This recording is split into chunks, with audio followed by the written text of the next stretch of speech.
Shalom Khaverim, Anahnu Rotsim Lilmod Ivrit Aksaf. Ya.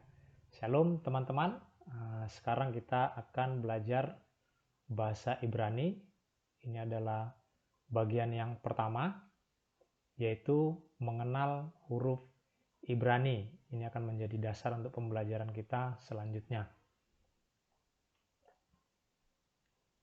Ya, ini adalah alfabet dalam aksara Ibrani ya. Ada 22 huruf dan kesemuanya adalah huruf konsonan ya.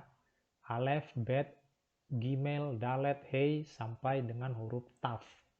Nah, ini adalah nama-nama huruf dalam bahasa Ibrani. Ini adalah nama-nama huruf-hurufnya dan kita akan mengenal seperti apa bentuknya. Yang pertama adalah huruf alef. Ya, ini adalah huruf alef. Huruf alef ini adalah silent letter ya. Ini adalah huruf silent yang bunyinya tergantung dari nikut yang diletakkan padanya.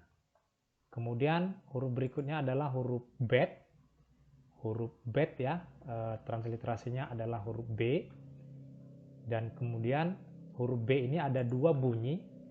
Jikalau ada titik di tengah, maka bunyinya adalah bet. B, transliterasinya huruf B.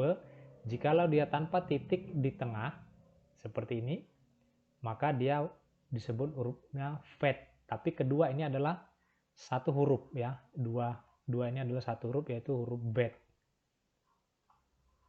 Huruf berikutnya adalah gimel ya. Huruf gimel transliterasinya adalah huruf G ya. Huruf G. Gimel. Kemudian huruf dalet ya. Huruf dalet transliterasinya adalah huruf D. Huruf D bunyinya D, dalet bentuknya seperti ini. Kemudian huruf berikutnya adalah huruf hei. Hei bentuknya seperti ini. Transliterasinya adalah huruf H. Huruf berikutnya huruf Vav ya. Huruf berikutnya adalah Vav. Ditransliterasikan dengan huruf V juga, huruf V, atau seringkali juga ini menjadi bunyi U ya. Kemudian huruf berikutnya adalah huruf Zain. Zain ya, huruf Zain transliterasinya huruf Z ya, Zain. Huruf berikutnya adalah Het ya, huruf Het ya, di tenggorokan agak sedikit ada penekanan di tenggorokan. Huruf Het transliterasinya adalah K dan H. Het. Ini dia hurufnya. Kemudian adalah huruf Tet. Huruf Tet transliterasinya adalah T, huruf T. Kemudian huruf berikutnya adalah huruf Yod ya. Ini adalah huruf yang secara ukuran dia adalah huruf yang terkecil. Huruf yang terkecil dalam aksara Ibrani. Ini yang dinamakan huruf Yod. Transliterasinya adalah huruf Y dan seringkali ini menjadi bunyi I di dalam teks. Kemudian huruf berikutnya adalah huruf Kaf ya. Huruf Kaf. Nah, sama seperti huruf bet tadi, huruf bet di sini, huruf Kaf ini juga mempunyai dua bunyi ya.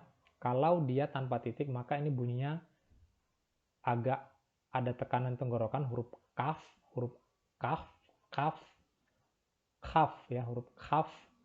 Kalau dia ada titik, maka dia Kaf. Jadi kalau tanpa titik, transliterasinya adalah KH. Dengan titik itu adalah K. Kaf dan Khaf. Oke, ini dua. Tapi ini adalah satu huruf. Satu huruf dengan dua pronunciation ya. Dua bunyi dia.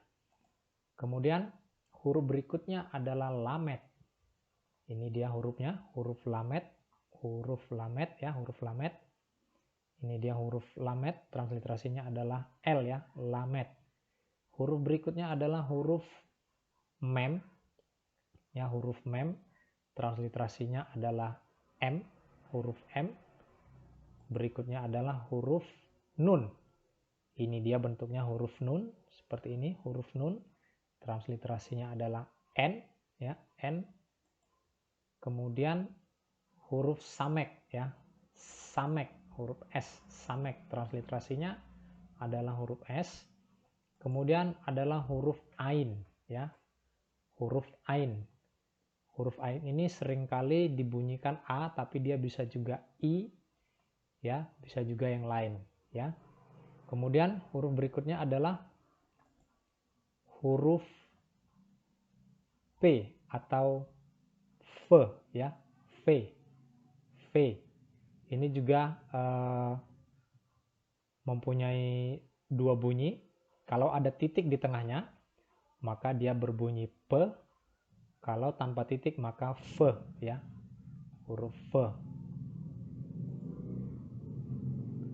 Kemudian huruf berikutnya adalah huruf Sadi, ya, huruf Sadi. Transliterasinya adalah TS. Dan huruf berikutnya huruf Kof, ya, huruf Kof. Transliterasinya K. Ya, ada juga yang mentransliterasikan ini menjadi Q, tapi bunyinya adalah Kuf, ya, Kuf, Kof. Kemudian huruf berikutnya adalah Res. Ya, Res ini bentuknya sama seperti huruf R kecil dalam teks yang biasa kita lihat, ya, teks Latin, huruf R, ya, Res. Kemudian huruf berikutnya adalah Sin, Sin, dan huruf terakhir adalah huruf Taf, ya. Huruf terakhir adalah huruf Taf. Jadi teman-teman sekalian, inilah 22 huruf dalam aksara Ibrani. Ya, ini adalah menjadi dasar bagi kita sebelum kita melanjutkan pembelajaran kita pada materi berikutnya. Jadi semoga ini bermanfaat bagi teman-teman sebagai tahap awal untuk kita melanjutkan di waktu yang akan datang. Ya, apabila video pembelajaran ini bermanfaat bagi teman-teman sekalian, bisa like dan subscribe, kemudian dibagikan kepada teman-teman yang lain, supaya makin banyak orang yang belajar bahasa Ibrani, sehingga semakin banyak orang yang mengerti kitab suci kita. Ya, jadi mungkin demikian pembelajaran kita malam hari ini. Shalom Aleichem, Betsem Hamasya, Lehi Traut, Basaufu'a Haba, ya. Sampai jumpa di minggu yang akan datang. Tuhan Yesus memberkati.